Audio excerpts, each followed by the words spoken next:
All right, welcome to Hoops Tonight here at The Volume. Happy Tuesday again, everybody. I hope all of you guys are having a great week so far. Don't forget, if you missed it earlier, we broke down the Sixers-Celtics game and Joel Embiid running away with the MVP award. You can find that video a little bit further back on our YouTube feed. Tonight, we're going to be breaking down the Lakers and a chaotic win in overtime over the Utah Jazz with a LeBron James game winner in the final minute. And then the Golden State Warriors, after a disaster class in the first half defensively, put together a master class in the second half defensively to notch a much-needed win over the Oklahoma City Thunder. We're going to be breaking down those two games. You guys know the drill. Before we get started, subscribe to the Volume's YouTube channel so you don't miss any more of our videos. Follow me on Twitter at _JasonLT so you guys don't miss any show announcements.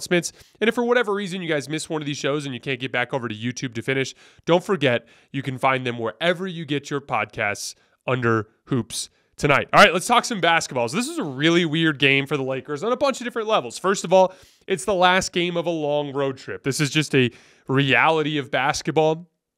When you're away from your family for a long time and you've got a flight home that evening, it's just really hard to get focused on the game at hand when you're really just thinking about getting on the team plane and going home to see your wife and to see your kids and stuff. Like the Lakers broadcast was actually directly saying this during the game. They're like, oh, the Lakers are clearly thinking about the team plane. And they did just about everything they needed to do to get there. They were up 10 with 1 minute and 45 seconds left, but then they ended up blowing it and sending it to OT. But it was a weird game. I mean, the Utah Jazz, again, they're not very talented.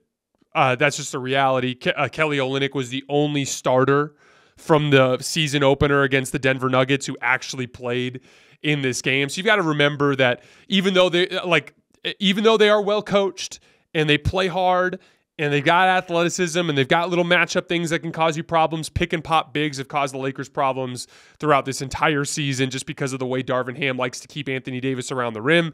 There were matchup things there, but the reality is that it's the Utah Jazz missing a bunch of guys, and it's going to be hard to get your team fired up for even in a must-win situation on the last game of a road trip against a team like the Utah Jazz. So they ended up in a little bit of trouble, but I'm honestly impressed by the way the Lakers regained control in the overtime period because it was a disaster. They blew the 10-point lead going into OT. Then on the jump ball, they lose track of Kelly Olynyk. He steals the tip, ends up running down the other way and getting an and one. And suddenly it's 127-124, and the Utah crowd is just crazy, and it just feels like things have gone off the tracks. But they regain control. LeBron James goes down and hits a three and ties the game. Anthony Davis had kind of a rough end of that game from an offensive perspective with his jump shot and scoring around the rim. He also missed 2 free throws, but he just, what I always say, when your skill stuff isn't working, find a way to impact the game with your athleticism. There was a pivotal play at the end of this game where in OT where LeBron missed a little jump shot from the left elbow. Anthony Davis came flying in for the offensive rebound and hit LeBron James cutting down the lane. He tried to dunk on Kelly Olynyk and got rim stuffed, but he got the foul. Then LeBron made both free throws. That was actually a lead-changing play at the end of OT. So Anthony Davis, again, just with his athleticism, found a way to make a play that impacted the game. And then I will say, down the entire fourth quarter and overtime, with all the disaster going on for the Lakers defensively, Anthony Davis was phenomenal at the rim, deterring shots and blocking shots. But then, like, Austin Reeves had a big play. It was 128. I think it was Kelly Olynyk hit a pick and pop 3 to put them up by 3. I think it was 132 to 129, if I remember correctly. And again, crowd going crazy. Only a couple minutes left. And Austin Reeves just goes down the left side of the floor, catches a quick ball screen, goes to the elbow, and knocks down like a 17-foot jump shot early in the shot clock. How many guys have the confidence with LeBron James and Anthony Davis on the floor in OT of a must-win game that early in the shot clock to rise up and knock down a shot? I thought that was a great indicator of Austin's overall confidence, and I think that bodes well for him potentially thriving under the playoff stage in the playoff lights. He had 28 points on 13 shots in this game and was a plus 10. And then at the end of the game, despite what I thought was a tricky decision from Darvin Ham, subbing Jared Vanderbilt in cold off the bench to guard Talen Horton-Tucker. Again, Dennis Schroeder had Talen Horton-Tucker locked up. And to me, it was an example of overcoaching. Like, he's thinking, oh, I'm going to take Austin out and I'm going to put Jared Vanderbilt in, so it's a better defensive lineup. But then he also put Jared Vanderbilt on the ball on Talon, even though he was obviously going to be the guy to go to work. And here's the thing. When you're sitting on the bench for what probably was about 15 minutes of real time, you're going to get cold. And he stepped out on the floor and he wasn't moving as well as he was earlier in the game, and he immediately got dusted to the basket and they ended up having to foul. Talon goes 1 for 2 from the line. And then LeBron James, after getting a great look at the end of regulation and smoking a left-handed layup, goes right back at Ochai Agbaji with a nasty spin move and then jumps into Damian Jones's chest and gets that right arm out there and makes the layup this time. It was a big play on a couple of different levels. Not only did it give the Lakers the lead, but he gave the Lakers the lead with like 28 seconds on the shot clock. So the Utah Jazz, even if they scored, there was a guarantee that the Lakers would have a chance to win the game at the end. It was a big-time, quick, smart move from LeBron James. And then Dennis Schroeder matched up back with Talen Horton-Tucker, where he belonged on the previous possession, forced him into an extremely difficult one-legged fadeaway off the left elbow that he missed, and the Lakers ended up winning. So all of that chaos, all of that nastiness, and it ends up in the Lakers getting the win that we expected at the beginning of the night. The glass half empty way to look at it is, man, you had to waste all that energy getting the win. Like, there's no doubt that the Lakers were playing down to their competition. Anybody who watches that game would feel that way. But it's unfortunate when you have to spend 38 minutes from LeBron and 42 minutes from Anthony Davis on the front end of a back-to-back. So that's like the glass half empty way of looking at it. But I'm going to go optimistic, and I'm going to say, hey, you got a big LeBron moment. I think he finished with like 37 points in this game, if I remember correctly. Hit what effectively amounted to the game winner. He hit massive shots in OT, including that 3 that took away the Kelly Olynyk and one to start the overtime period. The way I look at it, like, you need LeBron James at a superstar level to have any chance of winning the championship this year. You might be able to upset one of these flawed Western Conference teams or 2 of them, but whoever the best Western Conference team at the end of the day in the Western Conference Finals, or whoever comes out of the Eastern Conference, you need LeBron James and Anthony Davis at a superstar level to win. And so I looked at it as a big confidence-boosting moment for LeBron James at the end of that game to make all the plays that brought them home. Again, even just knocking down 2 clutch free throws in the final minute that put the Lakers up 1. All in all, I'm going to look at it positively despite the disappointment of yet another late game collapse. You'd think the Lakers would have learned their lesson by now. But here's the deal. We're heading into a back-to-back against the Clippers for the Lakers. And it's arguably the most important regular season game of the season. Because depending on who wins, so many different things get jockeyed around. And there's this other big problem where everyone's paranoid about potentially playing the Phoenix Suns in the first round. But at the same time, it's a 3-way tie right now. And so, like, there's just so many different ways it could go that even if you wanted to jockey yourself into a certain position, there's no guarantee that you'll end up there with so many other elements that are outside of your control.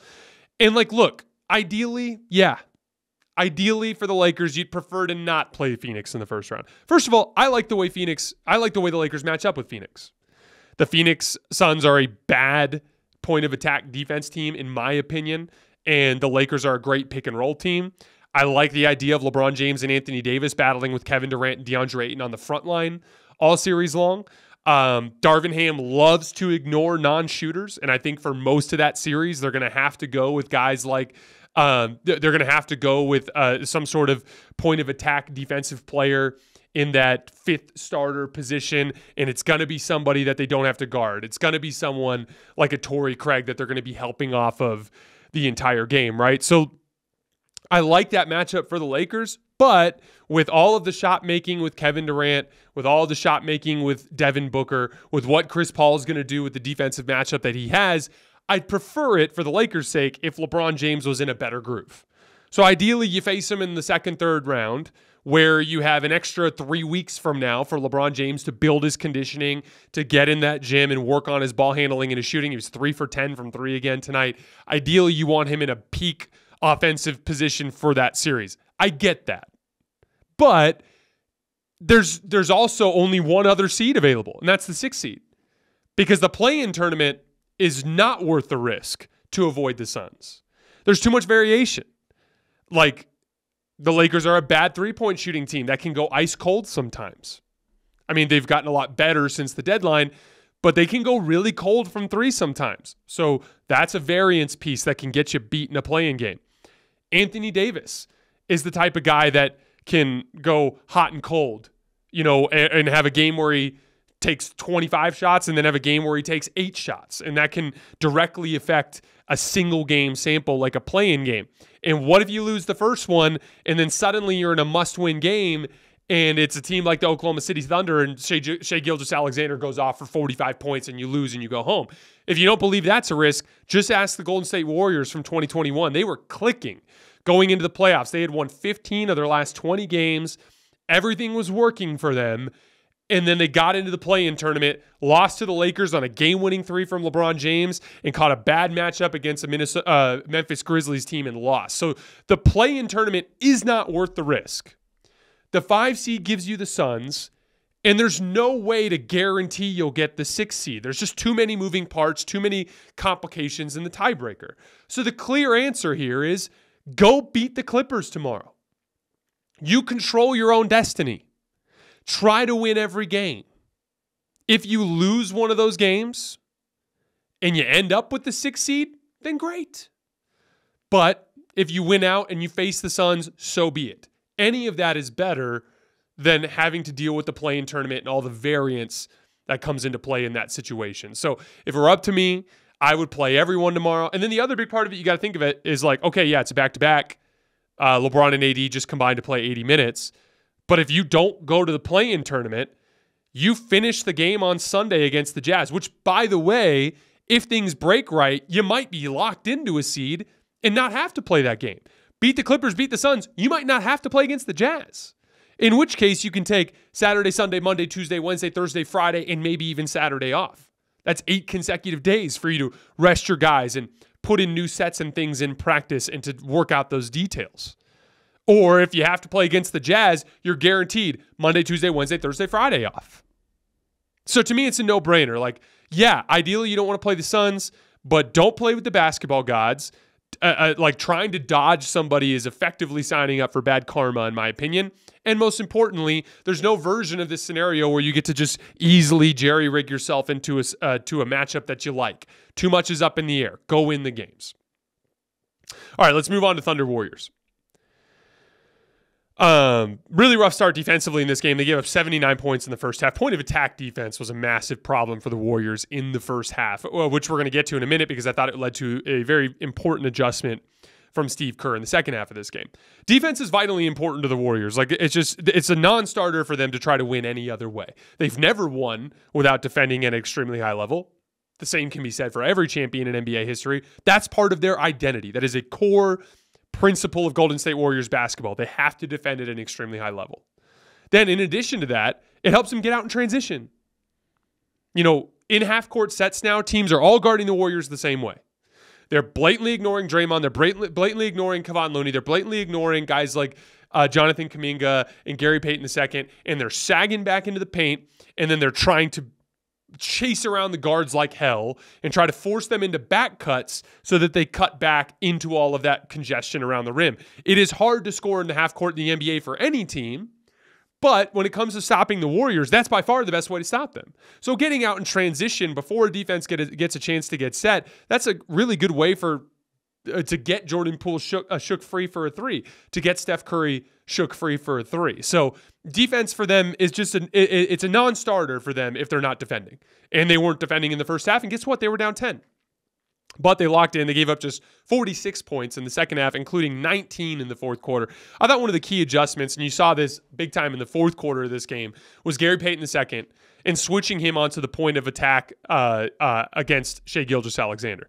He got a couple of buckets in the quarter, like getting switches. Like he got a switch on a Steph Curry once and just bullied him to the basket.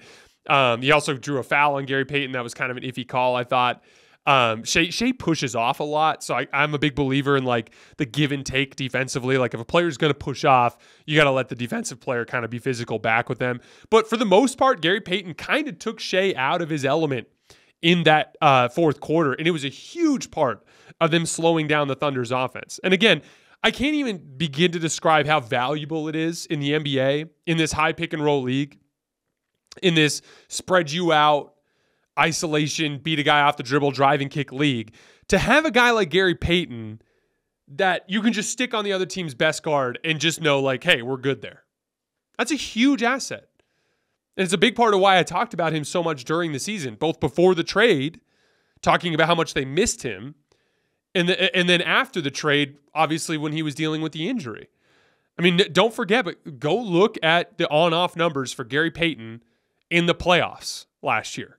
They were beating the shit out of everybody when he was on the floor, and it was a much more competitive environment when he was off the floor. It's just a fact. He's so important to their defense.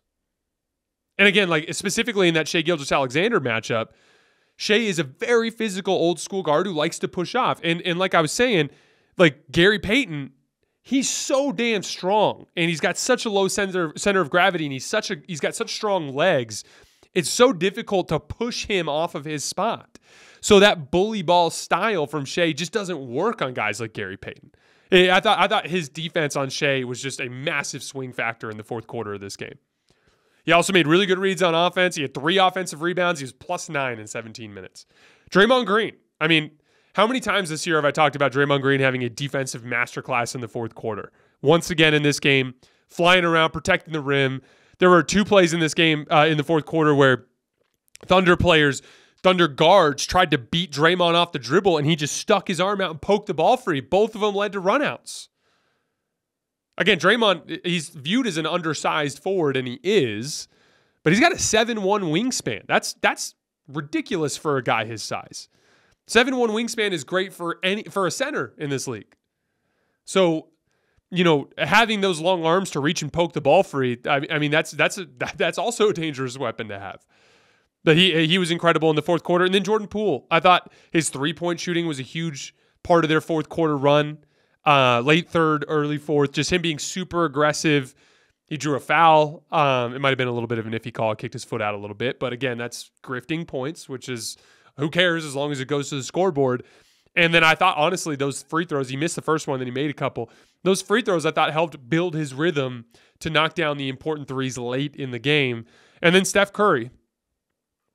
I mean, a lot of times when I'm doing this show, we gloss over the best players because we like to focus on the nitty-gritty details. And honestly, it's just like, how many times are you going to say, like, Steph is incredible, he's amazing? How many times are you going to say LeBron is incredible, he's amazing? How many times are you going to say Joel Embiid is incredible, he's amazing? It's like a lot of times we focus on more of the variance pieces in a game, like, oh, so-and-so played well today, so-and-so really struggled today, right?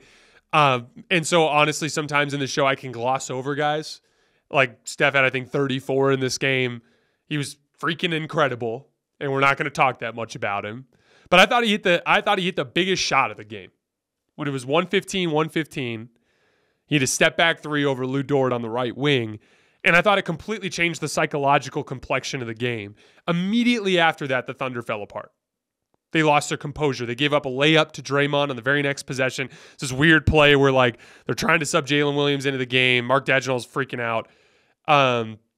They trap Dante DiVincenzo on the left wing. He throws that little split pocket pass to Gary Payton, who drops it off to Draymond Green completely uncontested under the rim. Again, it was a massive defensive breakdown. Then they end up getting a technical foul. Next thing you know, they're up like 15. Again, Steph has a tendency to try to snatch your heart, and he knows when to try to like put his fingerprints on a game, to where you could tell when he first subbed into the game, he was still giving the ball to Jordan Poole because Jordan Poole was hot. He had it going.